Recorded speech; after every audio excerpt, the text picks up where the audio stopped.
எல்லா பொருட்களையும் ரெடி பண்ணி எடுத்துக்கிட்டோம். இப்போ வெங்காய குழம்பு வைக்க சட்டி அடுப்பில் வைப்பாங்க. எண்ணெய் சூடாயிருச்சு, கடுகு உளுந்து போட்டுக்கிறோம். தேவையான கருவேப்பிலை போட்டுக்கிறோம்.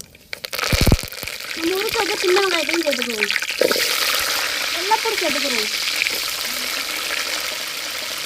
4 பச்சை மிளகாயும் சேர்த்துக்கிறோம்.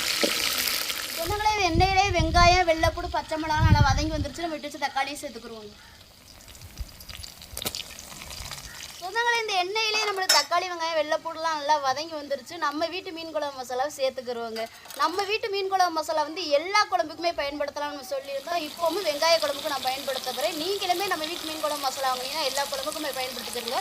நம்ம வீட்டு குடும்பத்துக்கு தகுந்தவரை 50 கிராம் எடுத்துக்கிறேன். உங்கள் வீட்டு குடும்பத்துக்கு தகுந்தவரை நீங்கள் எடுத்துக்கிறீங்க. சொந்தங்களே இப்போ வதங்கிருச்சு, மசாலா சேர்த்துக்கிறோம்.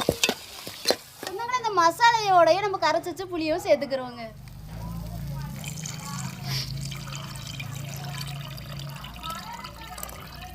சொந்தங்களே குழம்பு நமக்கு நல்லாவே கொதிச்சு வந்துருச்சு. அரைச்சி வச்ச தேங்காயும் சேர்த்துக்கிறோங்க.